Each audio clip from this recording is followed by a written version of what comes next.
Rogue One, a Star Wars story, released in 2016, ran 2 hours 16 minutes. Way to go not having the pointless scrolling text. Whatever the planet is that the movie starts on, it is very pretty. We see a kid on the run. The Empire has come not just for the kid, but her parents. Also, the ship the Empire arrives in is very cool. This non-Jedi mother tells the daughter to trust the Force. Is the Force just being used like a religion or God in this context? Galen Erso is the father's name, and he's played by Mads Mikkelsen. He does a very believable job here. Jen, the little girl, saw her mother get killed by the Empire. That's not going to be good for her growing up, obviously it's terrible for the father too. Forrest Whitaker, whose character is Saul Guerrera, found little Jen.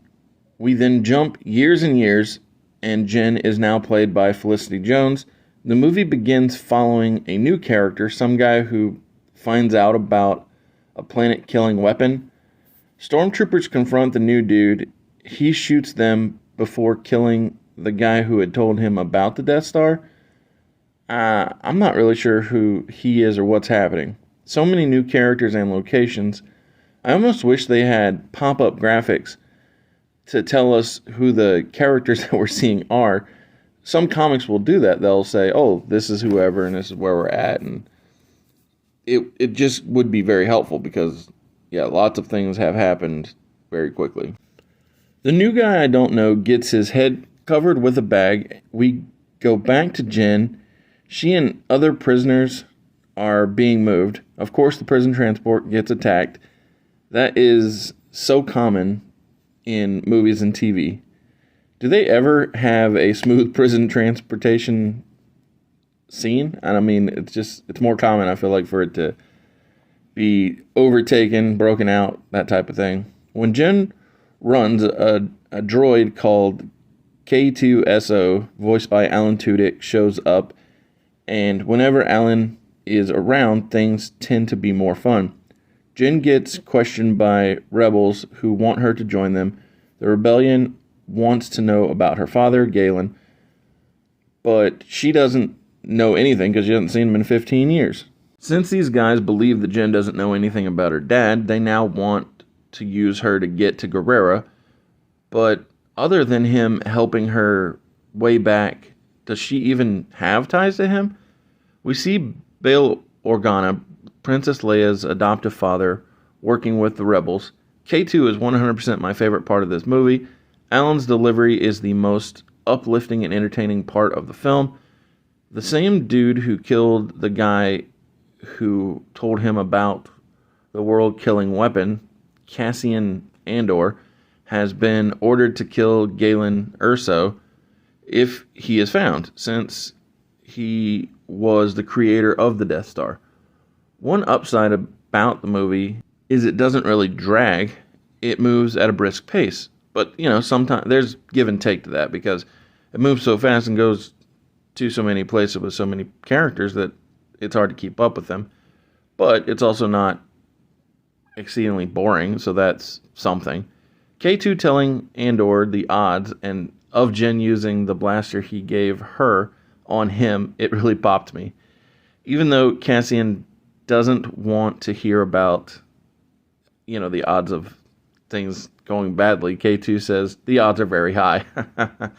The character who got taken with a bag over his head, Bodhi, was taken to Saul Guerrera. So things are beginning to interconnect. Saul no longer seems to care about Jen. We check in on the Empire, and a fire line gets dropped. You have made time the ally of the rebellion. That's a great way of saying you messed up, buddy. As a ship with rebels goes into orbit, Jen has memories of her father flash in her mind, which makes Galen seem like a good man. on a new planet now, and we see the Empire is stripping this place to fuel the Death Star.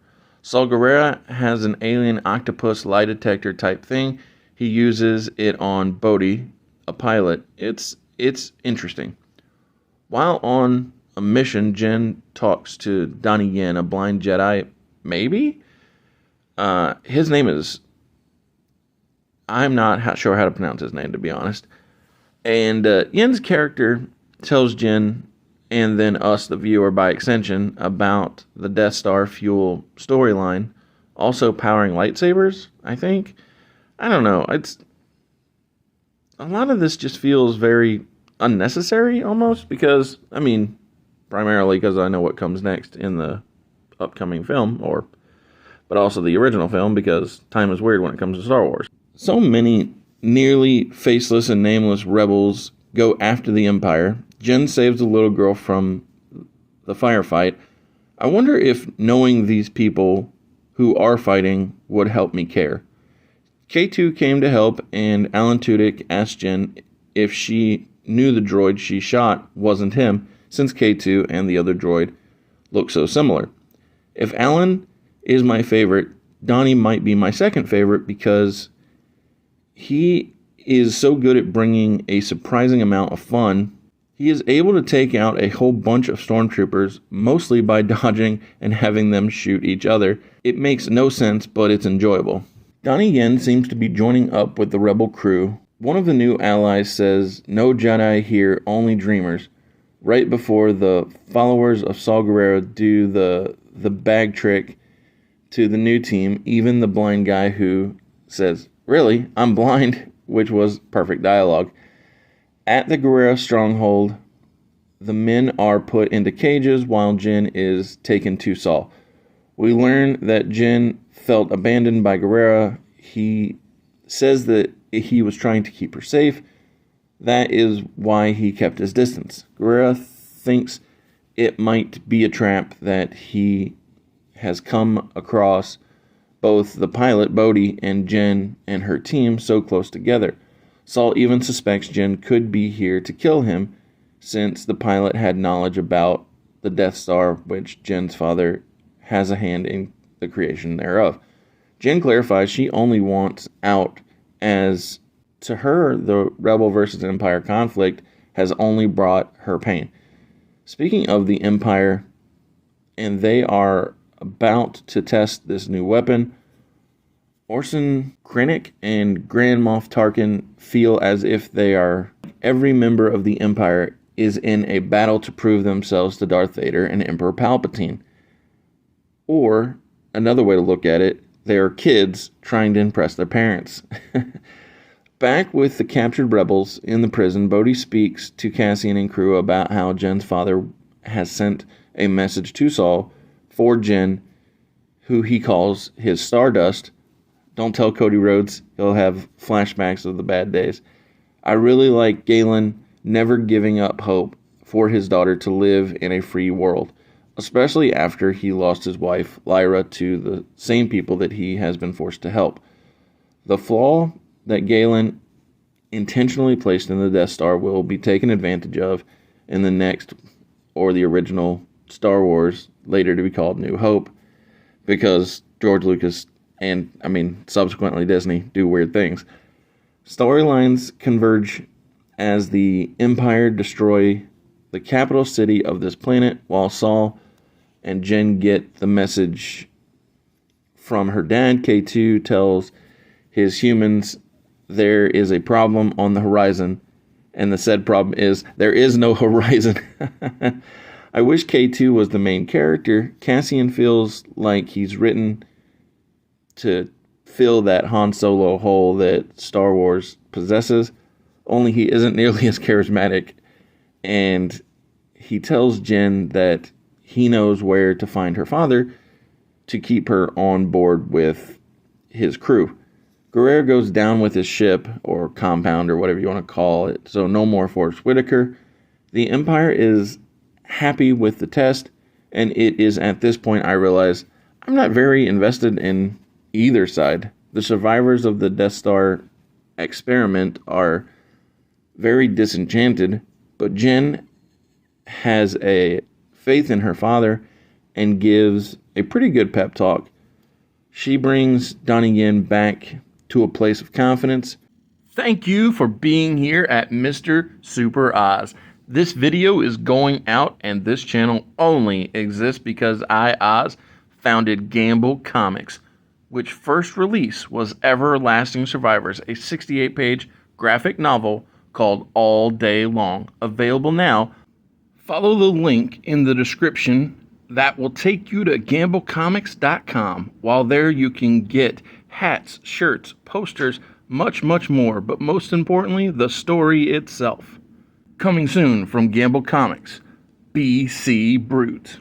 Perhaps I don't care for either side since I know what is to come, but that also might not be it, because I can rewatch things that I've enjoyed in the past and still find enjoyment in them. So it's something else for sure. I just can't put my finger on what my issue precisely is.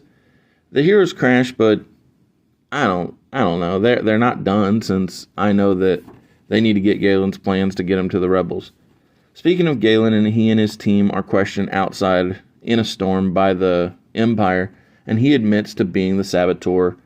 At this point, Cassian has Galen in his sights, but he doesn't kill him. Erso tells the truth about being a traitor to the Empire to try and save the rest of his people that helped build the Death Star. Things end up getting way worse for Galen, as him telling the truth ends up getting his whole team killed by the people that were questioning from the Empire. I assume after the test, none of them were ever going to make it, realistically. Jyn tries to save her father, but he ends up getting got by the rebels, who think they're taking out the Empire, which I guess technically they are, but he was not really with the Empire. Galen's last words to Jyn: "I have so much to tell you." That was a very good goodbye.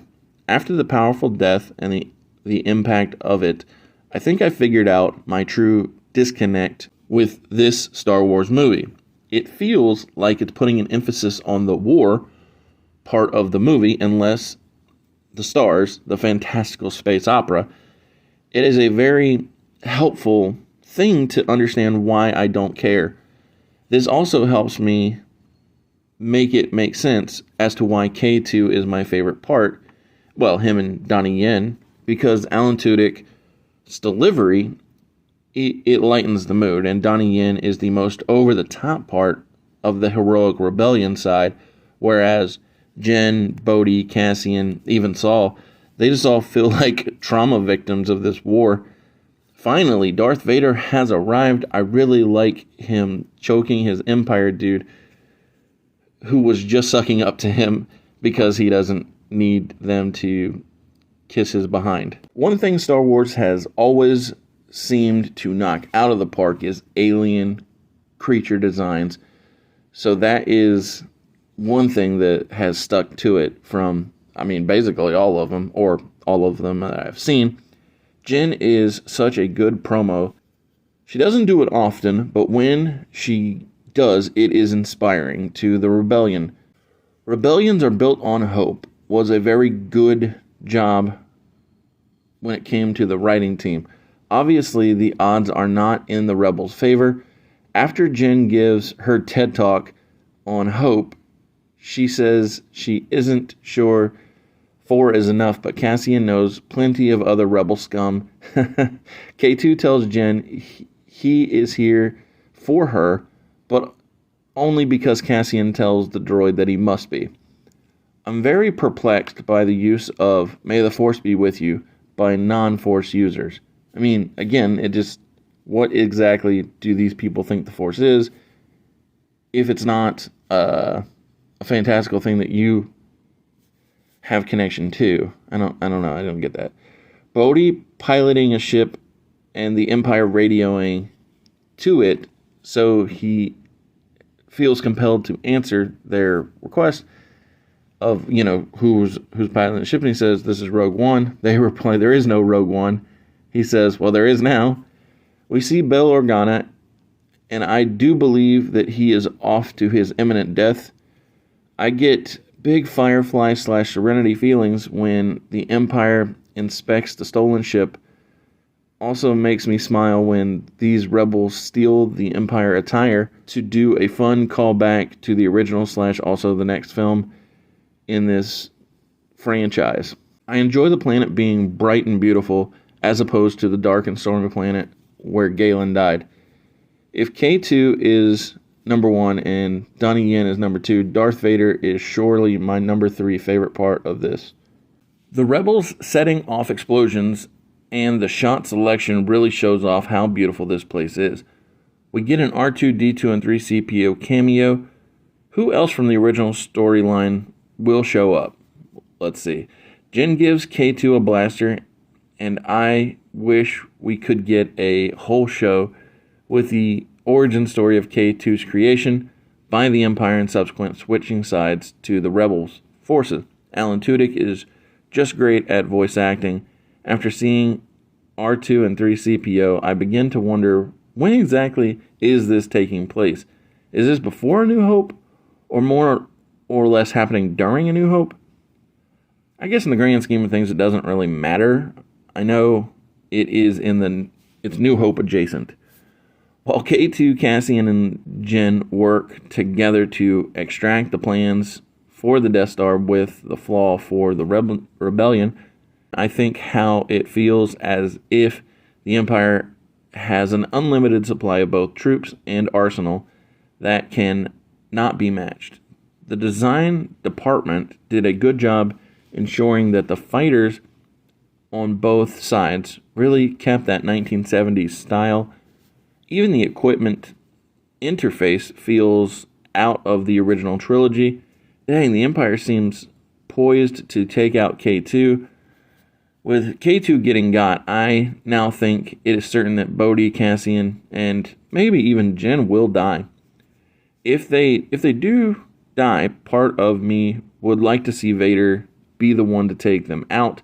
Donnie Yen, maybe a Jedi, maybe not, can walk through a firefight and not get hit while saying, "I am with the Force and the Force is with me." He can also flip a switch to take down the shields and allow Jyn and Cassian to send the information to the rebel ship. Donnie Yen and then Bodhi, they get taken out. Donnie's best pal also gets exploded at this point. Jyn might be the only survivor because Cassian Andor seems to be falling to his death. We all know Jyn will get the plans to the rebellion. The best scene so far happens when a rebel ship crashes into an Empire ship in space. Cassian didn't die when I thought that he might.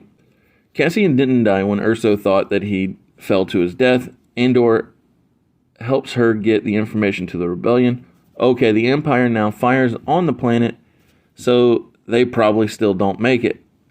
We see Leia informed about the information arriving, and she is glad they now have hope, and I'm glad they only had her say the one word, hope. Darth Vader arrives and takes out basically everyone on the rebel ship. That was very good, but overall I just feel like the movie was generally fine, like a 3 out of 5. If I had a choice, I'd have had more K2, more Darth Vader, and significantly less, maybe even none, of the real war style depression. While it is understandable, it is also very much a downer, whereas I feel like even in The Empire Strikes Back, where, obviously the bad guys come out on top, it was more upbeat than what we got here. That'll either be confirmed, or I'll figure out that my memory is wrong when the original trilogy, All or Nothing, comes out soon, and then after that will come the sequel trilogy that I have not gotten past The Force Awakens with, and I certainly haven't watched the other 2 movies in that trilogy because I just wasn't a fan of the way things were presented in The Force Awakens. That'll certainly be something. Thank you for watching. Come back all week. Enjoy.